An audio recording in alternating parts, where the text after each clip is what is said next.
we begin? Right, I welcome you all here to Waddesdon Hill Strict Baptist Chapel. The chapel has been closed since 1976, and it was due to be sold, but the people that had relatives buried here objected to the building becoming a domestic dwelling. What would have happened to the tombs, what would happen, we didn't know. But a friend of friendless churches were able to purchase the property in 1986. The chapel was built in 1792 by Francis Cox, and the trust deed states that they were Calvinistic, Protestant, particular Baptists. And I looked into that and realised exactly what they stood for and what they believed. Now, you might say, well, what are my credentials to coming here to speak about the particular Baptists of 1792? Because I am a young man, relatively speaking, but I was a member of the Bearton Strict and Particular Baptist Church back in 1984. And we were Strict and Particular Baptists, just like Waddesdon Hill. We were what we called Gospel Standard Baptist, and we were like sister churches. We used to come from Bearton on an anniversary here, and Mr. Hill from Luton Strict Baptist Church would come and preach, and Mr. Collier would come from Linslade Strict Baptist and preach, and we had fellowship with the folks. So I do remember, the last church member was a Mr. Huff. He was deaf. He was deaf. And we had to speak to him, can you hear me? And that was Mr. Huff would sit here. I think he's buried here somewhere. Now, I have a personal indebtedness to the Waddesdon Hill Strict Baptist for maintaining and preserving the truths that they taught. They taught the teachings of the gospel. In particular, they taught what we call the doctrines of grace. I'll outline those briefly later. But it is those teachings that helped me, keep me on the straight and narrow when I turned my life around years ago. And I'll tell you later about my lifestyle and what happened. Now, what I want to do, in order to tell my story, is I'm going to tell you my background, what happened to me, and so on, and then relate some of the things which are important and vital to this story I have to tell. Because Waddesdon Hill Strict Baptist Chapel stands on a hill, right? And what they stood for were great truths, which in fact gave great help to me when I turned my life around from a life of crime and things like that. What I want to do then is start my prehistory. I was born in Oldham, 1949. I'm a young man, and I've got a brother that's a couple of years older than me, born in 1946. But sadly, he died in prison in the Philippines in 2005. Now, my brother and I, being brought up in Oldham, my mother and father were in the forces. My mother was in the Air Force, my father was in the services, he was in the army, and they were concerned about bringing up their family. To get work, they moved from Oldham, Lancashire, down to south, to Watford, when I was 5 or 6 years old. Now, when we moved to Watford, my mum used to take us to a Sunday school. And I can remember the Sunday school there. I remember going, I don't remember my brother being with me, but I remember the congregational minister teaching about the Easter story.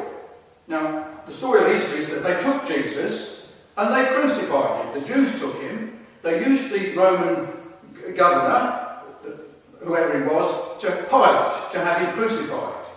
And I didn't know why Jesus allowed that to happen, because I thought, if he is who he is, why didn't he get down from that cross, trample on his enemies, and overcome them?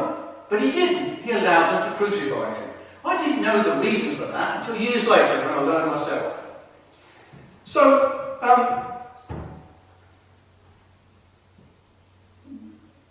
my brother and I were naughty lads. My brother got in trouble with stealing things. He got a paper round. I began to steal things, and we began to get involved in all kinds of things. We got flip knives, we got crossbows, We got air rifles, knives, axes, and we used to hide them in the shed in the back of the garden. And we used to get into trouble, minor trouble, we were young delinquents. And I'm talking about lads of 12 years old. Right? My brother was older than me, so he would have been 13, 14 years old. Well, we then moved to Wilston. My mother and father wanted to branch out to do something useful apart from working. They bought a shop, a village shop in Wilston, which is not far from here. They run the second village shop. But coming from Watford to a village was very difficult to integrate. We were from a town, they said, from London, from Watford, that is, to Wilston village. But my brother got into trouble with the police, I got into trouble with the police. I found a shotgun in a farmer's barn and took it away, and the policeman came to interview me and took it away, and I got into trouble. My brother, he had made a knuckle duster at school, Tring's secondary model school, and he hit a boy with this knuckle duster, taking my moped that I had that drove around the field. He got sent to detention centre to Kidlington. Now, I didn't really understand what was going on because I would probably be 13 years old. My mother, living in the village, had to live with the reputation her boys are troublesome. Now, it's only when I look back do I see the grief that I caused my parents.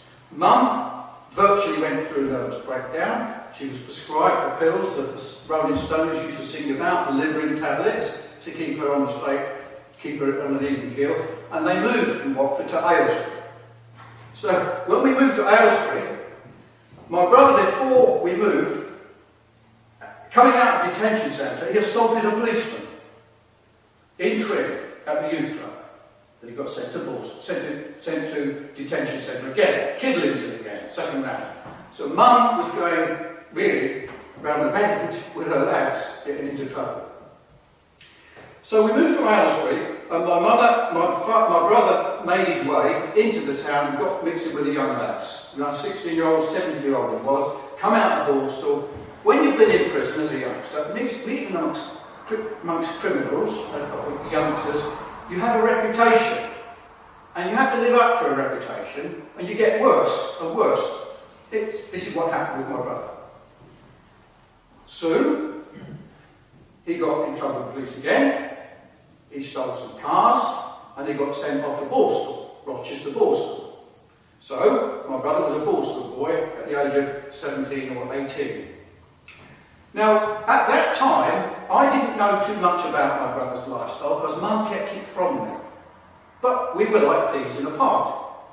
The way he was, I was. I inherited his motor scooter, a Lamborghini. And that gave me wheels to get around. When I moved to the town, I met these teenagers and youngsters that knew my brother. And I realised that my brother had a reputation. And I began to live up to their reputation. If my brother was bad, I would be even worse. And I'd do whatever he did, because it was fun and exciting. We never cared about anybody, really, not parents. We got involved in drug taking, stealing, drinking, you name it, we would get up to it. We didn't care. We thought we was having a good time. Now at that time, I was in a pop group, a rock group. We called it the Foul Mean. And Sue here, her brother, was the bass guitarist. And we used to play around Aylesbury.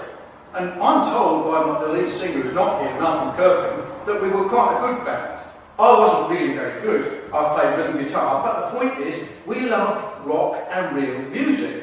We went to places, we played at Courts Dance Hall, people knew who we were. My brother was in Borstal, I had lived in the limelight of popularity, and I began to, what was it, into drugs, right, into sex, into living out, just having a good time. People would have known me and said, oh, Dave Clarke, he's up to, I don't know, daughter, up to some fun. And we thought we was having a good time. But at that time, I met a Christian woman. I worked for a husband that was a villain. He's dead now. But she was a Christian. And what she told me about my lifestyle, I thought she was mad. I thought to myself, she said that all the things that I was doing was wrong. she had this view that to go to the cinema was wrong, to go dancing was wrong, to drink was wrong, to dance was wrong. Everything that I thought was great fun, it was wrong. She said my life was sinful. She's crazy. So I mocked her religion, mocked her. Okay? Well, I did. And, well, that's the way it was. So I was in Borstal, and he was then released. When my brother was released from Borstal, we teamed up together. We got rid of the scooter, we swapped it for a bubble car. That meant we had a 3-seater bubble car. In those days, I hadn't got a driving licence, but a 3-seater bubble, we get 3 seats. A boy and a girl in a bubble car, late at night. Oh, wonderful. We didn't have a home to go to. You know, we didn't have our own flat or places like that. Youngsters would do all kinds of things to get up to what they wanted to get up to. So we had a bubble car. And in that bubble car, my brother and I got into serious trouble. As I say, my brother loved guns. He loved weapons, air weapons. And we got into trouble going to Margate, going through London, taking pop shots, bang, bang, at ladies' bottoms, bang, bang, bang, going through London. Right? Now, we didn't think of the seriousness of what that kind of behaviour would be. We just thought it was fun. Of course, we were arrested, taken to court. I told the police that I'd done it because I didn't want my brother to get sent away, and I said my brother was asleep in the bubble car while I was driving along. Fabricated story. We were found both guilty, and we both got sent away. I got sent to Borstal, my brother got sent to Maidstone prison. Went to Maidstone, Nick, who one of the trades was. And I went off to Dover Borstal, and I was all with Rob Stewart. So, that's Borstal.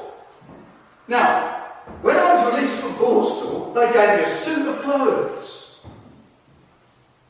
They gave me an education as best they could, a new suit of clothes, everything mapped out for me. The only thing they didn't give me was a change of heart. They gave me an old-fashioned suit, which as soon as I got out, I got rid of and got a flash mohair suit to go out, to be a lad, had my hair cut.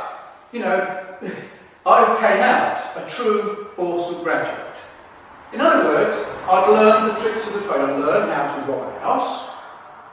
I won't tell you the tricks in case you get tempted. I learned how to fly kites, which is to sign cheques to get away with it. I learned all kinds of crime. Borstal Institution was a wonderful place for an education.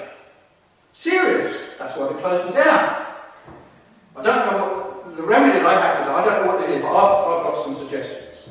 So I came out of Borstal with a change of clothes that the government gave me, but I had no change of heart. And I had a 3-year career of undetected crime. Met up with the Knight family again, that's Mrs. Knight, who was a Christian. And I thought, wow, her religion's amazing, crazy, can't put up with this. Until I had a bad experience on LSD. Now, LSD is so bad, right? I warn anyone, don't ever get involved in it. Warn people about it. Don't get involved in the downward track of drugs. I had a bad experience with LSD. It sent me around the bend, okay? And it was during that bad trip on LSD that I cried out to the Lord to help me. I needed help. And I cried out to the Lord for help. And I was in Aylesbury at the time, going out of my mind on LSD. I'd given drugs that night to Pat Jones, to Bernie Gilbert, to Mick Ellis, and my brother himself was a tad of acid in the Crown pub.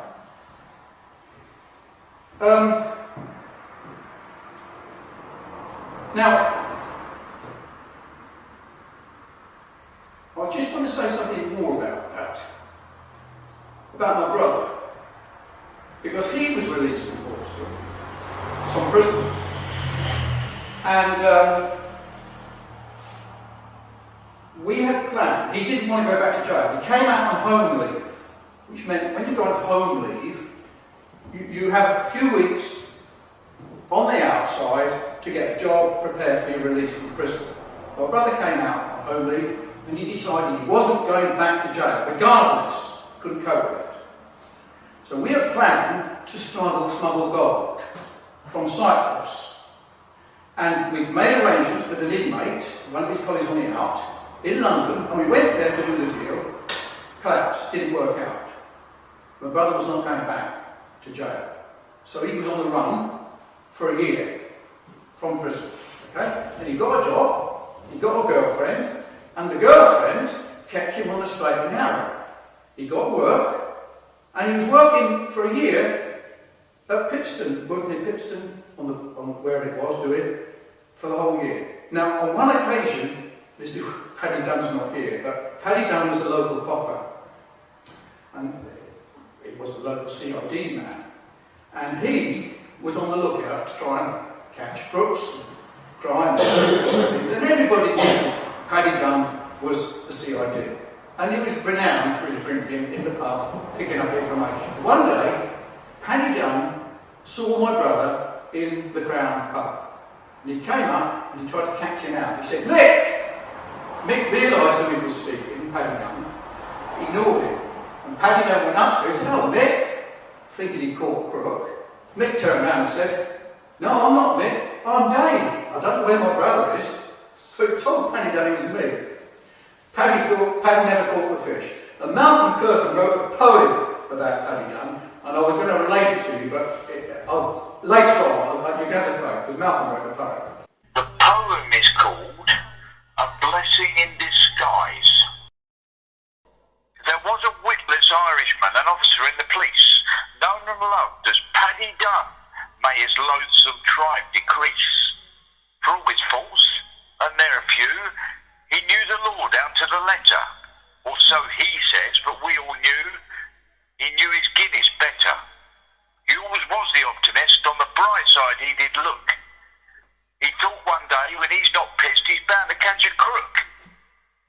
But thank the Lord that Paddy's dim, and slow and drunk and thick, because if it weren't for coppers just like him, we might end up in nick. So my brother was out at Borstal, on the run. There was me, had a bad trip on LSD, and I made my way to the Knight's home to see if I can get some help. During that bad experience, I cried out to the Lord for help. I'm not going to go into that, I've written about that in my book, right? But what I'm going to say is this. I realised from that night I'd got to turn my life around, okay? And I knew I needed to change my ways, and I wanted to get help that I needed to live a right form of life. Now, all my friends that I'd given drugs to that night thought I'd gone crazy on acid. And Mick West, who I'd done a deal with, I'd stolen a colour TV set from Redfield's home in Winslow, swapped it for a Citroen DS car, and we'd done the deal. And he thought I was going to go to the police and confess to my crimes, right? And he was terrified. I couldn't use the car because I was felt guilty about. Now, the thing is, not only did I have stolen property in my possession, I had things these are the things, listen to them. I had a 48-foot by 24-foot builder's shed, which stolen from the builder's yard in Buckinghamshire. I'd got cars which I'd stolen. We were ringing cars, taking the number plates, taking the details. I've got cars which I'd stolen and were renting out to people. Right? In that house. I've got garage equipment, spraying equipment, welding equipment, nicked from farms around, and we had a business going on waterboard ground. Not our ground, but we erected the shed on waterboard ground. We were like villains. Now, I couldn't in conscience carry on my lifestyle using all that equipment once I'd decided to turn my life around. I believe the Lord had said to me, you know, you turn your life around, there is forgiveness of sins with God. I learned that, and I then began to read. I learned to read, I wanted to read, I wanted to find out the truth about life, the universe, and everything. And I could hardly read. The amount of reading I'd done so far had been the Black Dandy, the Beano, and Dr. Noah, Ian Fleming's book. So I began to read the New Testament. I went to Southport Baptist Church. Martin White gave me a good news for modern man. And within 2 weeks, because it's in modern English, I could decipher it. And I thought, well, I understand what he's talking about. You know, I understand this. And I learned from reading that New Testament why Jesus had to die. Nobody told me. I learned he had to die so that my sins could be forgiven. I read it there. And then when I went to church, the Mrs. Knightley Baptist Church, and then the Assembly of God Church, I began to hear those things. I thought, why didn't I hear these things before? But I learned through reading, and what I learned from that is that the Bible says, right, that God actually gives the person a new suit of clothes. His righteousness, when you believe. He forgives sin, gives you righteousness, and gives you the willingness, a new heart to carry on life. So I had, if you will, not an outward dress, but an inward dress. Not an outward show, but an inward change. I wanted to be different, and I began to learn myself. Now, I'll just give you an example. This will make you laugh. I hope it will, because it's true. I didn't have much time for people that were concerned about dressing up. And I'm going to talk about head coverings later, because it is important. It's significant, because another story. I knew that God looks on the inward, doesn't look on the outward appearance. He actually looks on the heart of man.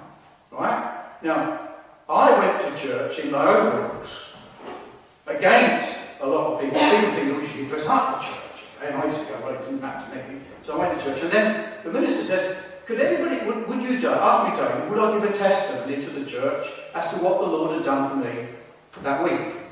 I said, yes, of course I can. So I got up in the overalls, and I went a week back, and I told them about the temptation I had. My car battery was flat. I needed a new car battery. And we talk about 2 or 3 months after my conversion. The natural thing for me was to go and nick a new car battery. There's Adam's garage, nip over the fence, undo the bonnet, take the car battery, put it in my car, drive off. That was the temptation.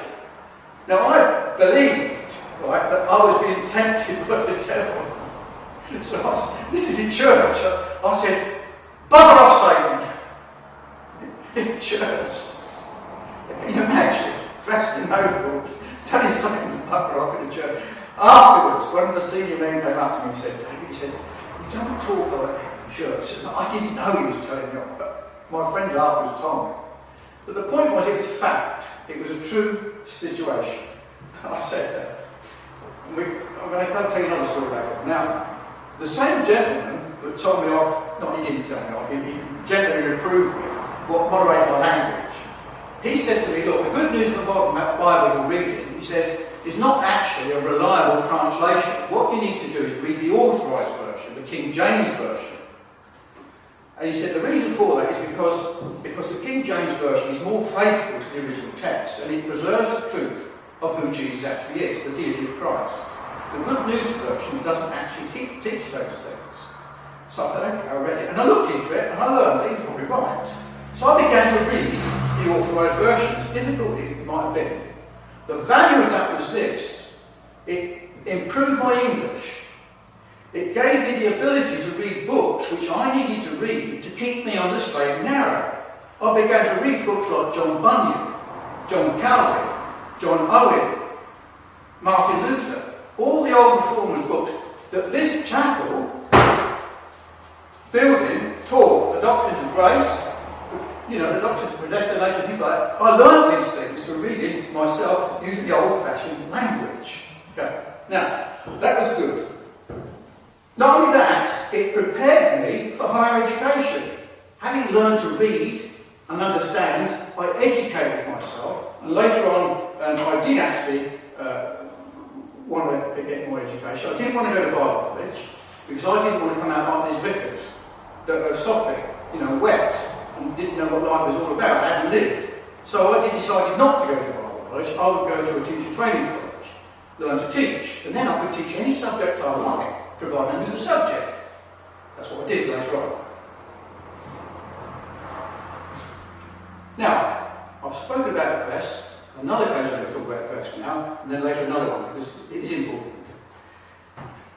One Sunday afternoon, in those days, people thought you should keep Sabbath day, which is a Sunday. I didn't believe that was the case at all. I thought that Jesus talked about the rest that we have. He said, when you rest in Christ, that's the Sabbath. Not a day and a week, doesn't make any better. Never mind. Sunday morning, I was in the overalls, I had 5 urchins in the street, young lads. I'm going to take these to church, I said. Paul Mitchell, Tatty, 5 or 6 other, Jock Ness, down the grammar school, his son, and I took them to church. I was dressed in their overalls. We went to the evangelical church in Aylesbury, and I said to these lads, look, the Bible says if you go to a place where there's an invitation, don't sit in the high place, sit in the low place, and be modest. And when the steward of the house sees you there, he'll elevate you and put you to a high place, give you honour. So I said to these lads, right, when we go to this church, we'll sit on the floor, because we're dressed in our own clothes. So we did. We went there, sat on the floor, full of people, and sure enough, the steward gets up, come sit in the front, sat right in the front where they got the communion going on. And it was at the time what we call an open communion, where open communion meant that if you're a believer, you can partake of the bread and the wine, and it's open to believers if they want to. The thing was, when the cup and the bread was being passed around, there's our row of urchins and me dressed in overalls. We would pass by. They judged us by our appearance. They judged us because we were dressed odd. They just skipped. I felt a little bit miffed about that, but no mind. The next thing was in the Bible, I learned I should be baptised. Now, the Bible clearly tells me when a person believes, believers should tell the person that believes to get baptised. You know, they instruct them to be baptised. Nobody told me to get baptised. Some people thought, who is this strange person who's a bit concerned about me? So I decided I'm going to get myself baptised. I went to Fleet Street Church, Holy Street, it's a Pentecostal church, and asked Pastor Bruce, his son now runs a church, to baptise me. And they did. They had a baptismal ceremony with other candidates at Lyons Avenue Baptist Church, and I was baptised one Sunday morning at their baptistry. Now, what would you do with stolen gear? If you got gears, what would the Sheriff of Nottingham do if he discovered a place with a criminal? What on earth would he do? I had stolen gear, so much so, when I went to the police, they recovered, in those days in 1971, over £1,000 worth of stolen gear. That's probably worth about 20 grand now. But the point was, what would you do? Coming back to Mick West, who I told you earlier, I swapped the colour TV set. Right, his mates, so-called, his enemies, grassed him up to the police. And the police came to see him and arrested him and charged him with stealing a colour TV set.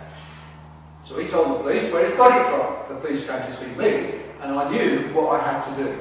I told the police exactly what happened to me, what I'd done during that year, because some of the stuff I'd taken back, by the way, managed to get it back. And I had to go to court. I appeared in court. Mick West nearly got sacked. The judge, Tetley his name is, when he judged me, they said to me, these are the words. He said, we have considered, Mr. Clarke, what we ought to do. I told them the story, what I'm telling you today. We've considered what we ought to do, and your evident desire to become a martyr is one thing we are not going to gratify. You will conditionally discharged for a period of 3 years. That meant I was free to go. No charge, no nothing, no probation, nothing.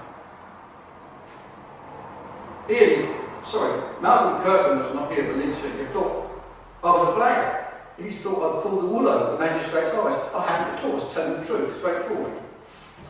So, I met a load, when after that time I learned, I met Christians who had all kinds of beliefs. Some believed this, some believed that, all kinds of things. So I had to read myself. Now I read myself, and I actually educated myself. I learned what it was, that God forgives sins. I know that God declares a sinner He justifies people that believe.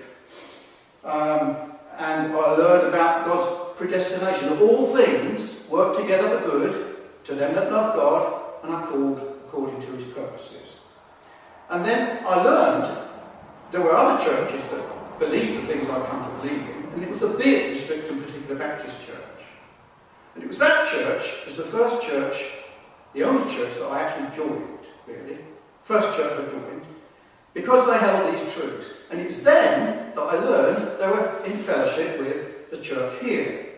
And it's these truths that A, God forgives sins, the world, men don't forgive, but God does forgive. Now if I've known I'm forgiven and God's given me freedom and grace to live as I should, you wouldn't spoil that privilege, you wouldn't trample that down. So knowing those things, gave me the impetus to live the right way. So I had a great light and knowledge. And one thing that I found odd in those days, it was at the time of the hippie movement, and people used to walk around church, young people with stickers on your shoulders, smile, God loves you. And I thought, it's a bit inappropriate. I thought, why don't they put a sticker saying God is angry with you again every day? Because that's just as appropriate. You know, people have got an imbalanced view of what God's like. I mean, if God did, what would happen to me? You know, my lifestyle, if I don't turn my life around, what would happen to me? What happened to my brother? I'm going to tell you about. Okay, that's the important thing. Join the bit in the church, and that's what we're going to do. We're going to come up to my brother's lifestyle. What happened? My brother, knowing my life change, he was unaffected. He had a flamboyant lifestyle, right? He liked his flash cars. He had his Rolls Royce. He built 2 houses. He was the managing director of a company in Milton Keynes. He had the mayor of the city come to open the houses, his business, right? He went through trials and difficulties. Divorce, depression. He went off to Thailand.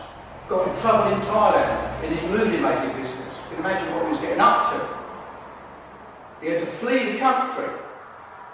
He went across to the Philippines, opened a travel agency. It wasn't long before he was in trouble again. He got arrested. And he was arrested. In fact, I was teaching. I haven't told you yet. I went to higher education. Well, my brother was off doing his own thing. I trained to be a teacher. I graduated with a certificate in education from Wolverhampton Polytechnic.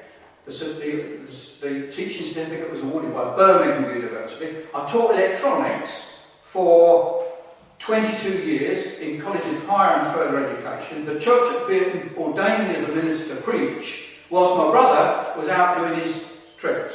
And he got arrested and sent away to prison for 16 years, where he died of tuberculosis. Now, when I got news of my brother's arrest in the Philippines on the national television network when I was in Fareham, I was horrified, shocked. And it was that moved me to publish my first book, Converted on LSD Trip. And my college principal refused to write forward to the book because it overtly referred to drug taking.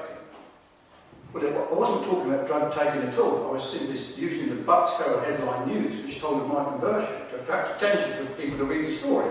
But that's what happened. So Michael, in the prison, was absolutely. He went after 5 years. He'd lost weight. His teeth were coming out. He was dying. He got his wife that he married in the Philippines died of leukemia, and he was at the end of his life. He feared death. He wanted to die. He wrote to me, and he's in a dreadful state. Now, whilst, whatever you think about people, Joe, when you come to that end, you can't help but have pity. The next year he wrote to me, and he'd been reading C.S. Lewis's book, Mere Christianity. And he said he'd come to believe that Jesus is the Christ, the Son of the living God. And I could see in his letters, the way he wrote what he was saying, I could see there was a change of heart, what I had experienced. And I sent word to him, said, get an inmate in that jail to baptise as a believer. And he did, in an oil drum, in the prison, right back there in the book. And he met with several guys. New Believer Prison is the largest prison in the Philippines. It houses over, in the maximum compound where my brother was, there's over 13,000 inmates. Inside there is death row, and Gordon and Smith and I went out to see my brother to help him, to work with him. Not only that, we worked with hundreds of criminals in that jail. And my brother and I worked with them to help them. My brother worked with inmates in that jail, and we published a book called Trojan Warriors, and there are 66 testimonies of converted criminals from crime. Some 22 are on death row, telling their life story in that book. We had trouble, but we didn't. We sorted it out. One man who we appointed as our mission, he'd done 14 years. He killed a policeman. He got his leg blown off in a gun running. After 40 years of prison, 5 years with my brother working in the jail, he turned his life around, and we sent him back to his city to go and share the gospel in Baguio City Jail, then get provincial jail, and he went out there and we paid him money, because there's no social security in the Philippines, to keep him to work with the family. And he did a successful work, and he's there to this day. He's built 2 churches and a theological institute. William Pollock, but rightly by email. A success. It works. What this chapel stood for, namely the teachings of God's grace. God is gracious. He forgives sin, He justifies, He turns your life around, and if you follow Christ, then you can go on a straight and narrow. It gives you the building blocks to turn your life around. Doesn't matter how bad you've been in the past. We can teach these things, because Michael learnt it, I learnt it, William Pollock learnt it, some of these criminals in the prison have learnt it. Right? So that's what we learned, and we decided to build the first ever teaching training college in jail, whereby we would teach criminals how to share the gospel when they go back to their cities and towns and villages, and so that work was begun. And we did have trouble, but never mind. Now the summary of this story really is this, if I can sum up. My life was turned around because I believed the gospel. I read and educated myself. Education is a must to anybody that wants to turn his life around, because they need to educate themselves. As the radio broadcast said today, anyone that turns his life around has got to have a want to change. He's got to steer his own ship, drive the car himself, not others do it for you. Read yourself, learn yourself, follow, educate yourself. And what we learned was what this chapel taught from 1792, namely the doctrines of grace, particular redemption, justification by faith, the predestination of God's grace. All of these things are the things what this church taught and what the Bearden Church taught. Now let me come back to the other story about the Bearden Chapel. I withdrew from the Bearden Chapel years ago because of tradition clouded the gospel. Now, we taught in the strict Baptist churches, in fact his Bible teaches, that ladies should cover their heads in the chapel where they worship God. A covering of some form. Tradition. And the Bible clearly teaches that. What it signifies is that the woman is subject to her husband. She's not a domineering woman like Jezebel, right? And the demeanour of a man and a woman is quite clear. The man should respect his wife and love his wife like Christ loved the church. And the woman, in response, should honour her husband, respect in every respect, and a head covering to show she's under subjection to her husband. That's what the head covering means. Okay? Now, in the Bearden Chapel, I was trying to help out a young woman that had gone through a divorce. Beautiful looking girl. She came to chapel dressed in black, tight trousers, shiny trousers, showed her figure off like a Coca-Cola bottle. She came to chapel distressed, and I invited her there, so I was preaching the gospel, preaching the word to her. And after the meeting, one of the old women came up to me and said, "David, next time you bring a lady to chapel, make sure she covers her head." Oh, dear me, what's going on?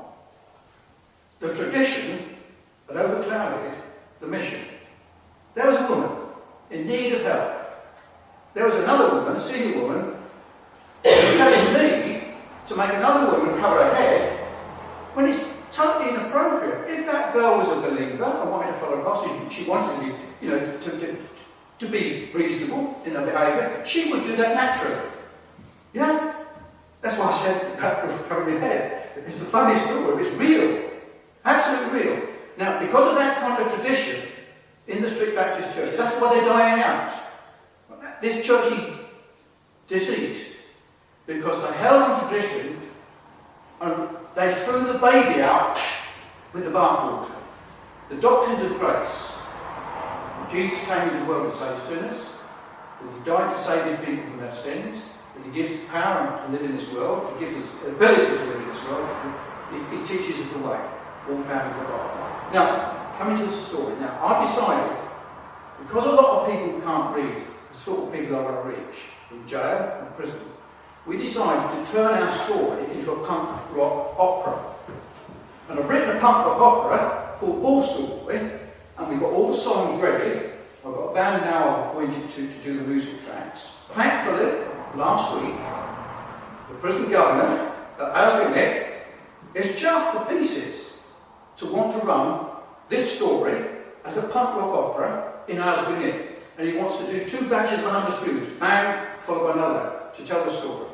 We hope, it's our desire, and if you've got any form of desire to help people, right?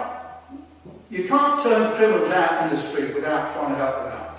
If one is saved from a criminal lifestyle, through us helping, that's good. But if 2 or 3, the potential is 200 inmates are going to listen to this story through a punk rock medium. In the book which I wrote called Borstal Boys, they've got 10 copies already in Aylesbury. The man said to me, if we get it in Aylesbury, that will open the doors to other jails. Look at the value of education, the value of encouraging to help people turn their life around through reading the gospel. And that's my story, and that's, well, that's it really. One more thing before I close about Jesus dying. When he was on the cross, the women that looked after him and provided for him, he said to the women, he said, don't weep for me. Let me just read it to you. Don't weep for me, he said. Okay, yeah. Jesus turning unto them said, daughters of Jerusalem, weep not for me, weep for yourselves and for your children. For behold, the days are coming in the which they shall say, blessed are the barren, and the wombs that never gave bear, and the paps which never gave suck. Then shall they begin to say to the mountains, fall on us, and to the hills cover us. For if they do these things in the green tree, what shall be done in the dry? Now I haven't got a clue what that meant. I now learned what it means. Jesus was telling the women that were weeping for him, he said, don't weep for yourselves, Lord. Don't weep for me. In the very near future, your city, Jerusalem, is going to be destroyed by fire, by the Romans. And you're going to be, some people are going to say, cry, call for the hills to fall upon us. And that happened in 70 AD. Jerusalem was destroyed. The Romans destroyed the temple. And Jesus simply said, if they do these things in the green tree, that's when wood is cut from a tree and it's still got sap in it. It burns, but not very well. If you get dry wood, a wonderful fire burns. Now, I'm just going to suggest to you something. The burning, the destruction of Jerusalem was symbolic of God's wrath and anger against people like me. Just think what would happen. Look at my brother. He did turn his life around, right? And he did die as a believer. But what would have happened, and what does happen to men that die in their sins? Jesus is simply warning, look, listen, think about your lifestyle, that's all. So, that's the word I want to share with people and encourage people. I have written all about this in the book Converted on LSD and in Borstal Boys and Watch Out for the Punk Rock Opera. That's it. Okay?